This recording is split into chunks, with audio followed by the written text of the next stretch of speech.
Hello guys, আসসালামু আলাইকুম।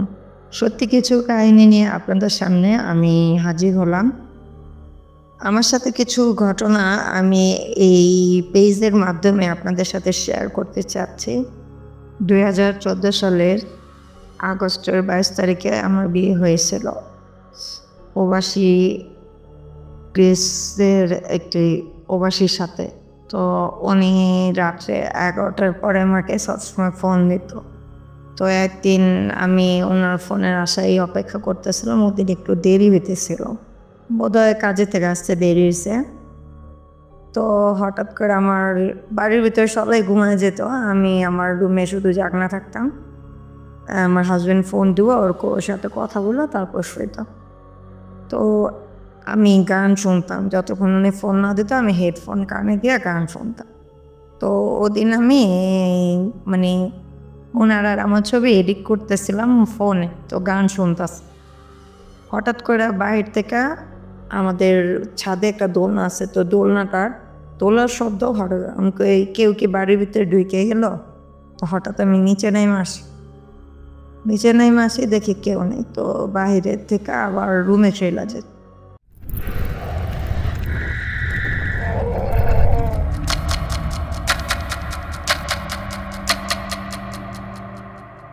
তো আবার কিছুক্ষণ পরে দেখি সেম শব্দটা আবার। তো দৌড়ে আসি ছাদে, ঠিক আছে, কিন্তু আমি আর ছাদের থেকে ও সিঁড়ি করে আমাদের রুমের থেকে 6টা সিঁড়ি নিচে আমাদের ছোট ছাদটা। তো আমি সিঁড়ি দেবায় আর কি আমার রুমে যেতে পারতেছে না। আমাদের বাড়িটা পুরোনো দিনের 2.5 তলা বাড়ি।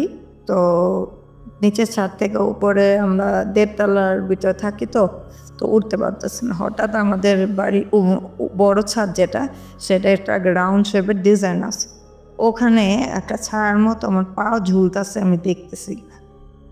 তো আমি ভয় পাই না, কিন্তু তারপরও সাহসের সাথে আমি বলতেছি, মানে আল্লাহ করতেছি, কিন্তু আমার পা আগাইতেছে না যে আমি রুমে যাব। তো কোনো মতে আমি আর এখানে বাসারও সবাই ঘুম, বাড়ি পুরা নির্জন, আর পা ঝুলতে আছে, তো ঝুলতেছে আর কেমন একটা আমার গাটা ছমছম করতেছে। তো আমি অনেক দোয়া মাসওয়ারা জানি বা এ ধরনের জিনিস আমি ছোটোবেলাতে অনেক ফেস করছি। তো আমার বিচে ভয়টা আমি কাজে লাগতে দিতেছি না। আমি আল্লাহ করতে করতে এক পর্যায়ে যে আমি অনেকক্ষণ পরে যে আমার রুমে পৌঁছে।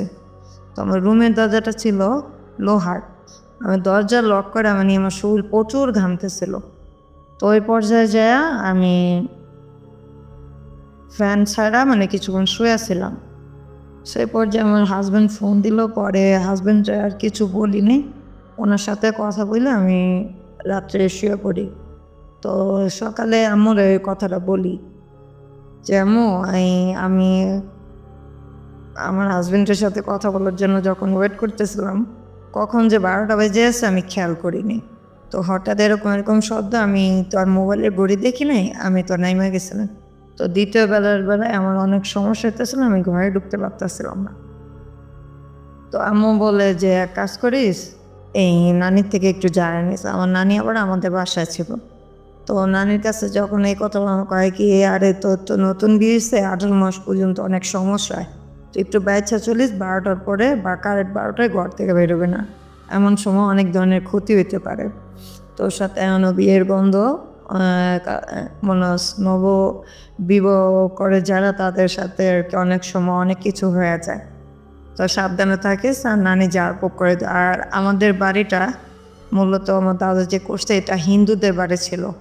আর এই বাড়িটাও একটু এই ধরনের ভূত জিনে আসক্ত, তো সেটাও আমার নানি জানতো। তো আমার বললো যে কখন রাত্রে 12টার সময় বেরোবি না, আর যদি কোনো সমস্যা টয়লেটে বা অন্য কোথাও যাস, রাত্রে 12টা ওভার করে তারপরে বেরোবি।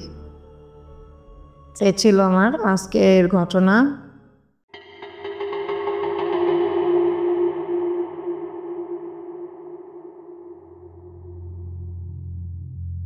রহস্য লোকের প্রতিক্ষণ, আজকের ঘটনাটি এ পর্যন্তই রইল। ঘটনাটি কেমন লাগলো অবশ্যই আমাদের কমেন্ট করে জানাবেন এবং আমাদের সাথে থাকতে ভুলবেন না।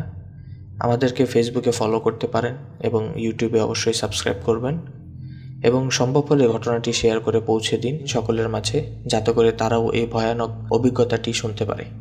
আপনারাও চাইলে আপনাদের ঘটনাগুলো আমাদের সাথে শেয়ার করতে পারেন। আপনার ঘটনাটি আমাদেরকে ইমেল করে পাঠাতে পারেন। আমাদের ইমেল bhutersathe@gmail.com। ঘটনাগুলো আপনি লিখিত আকারে অথবা ভয়েস আকারে আমাদেরকে পাঠাতে পারেন।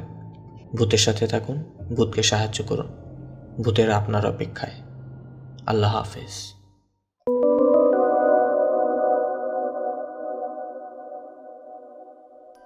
আজকের এই রহস্যময় যাত্রা এখানেই শেষ করতে হচ্ছে। আমাদের এই ভৌতিক অনুষ্ঠানের প্রতিটি মুহূর্ত আপনাদের সঙ্গে ভাগ করে নিতে পেরে আমরা আনন্দিত। আশা করি আপনাদের রাতটা শান্তিময় এবং নিরাপদে কাটবে। সবাই সুস্থ থাকুন, সাবধানে থাকুন এবং যেখানেই থাকুন অজানা সব রহস্যের সন্ধানে আমাদের সঙ্গেই থাকুন। আমাদের ফেসবুক পেজে আপনার মতামত জানাতে ভুলবেন না। লাইক, কমেন্ট এবং শেয়ার করুন, যেন আরও অনেকেই এই অভিজ্ঞতা উপভোগ করতে পারে। পরবর্তী পর্বে আবারও দেখা হবে। ততদিন পর্যন্ত অন্ধকারকে একটু আলাদাভাবে দেখুন, কারণ হয়তো কোনো রহস্য ঠিক আপনার পাশেই লুকিয়ে আছে। শুভরাত্রি।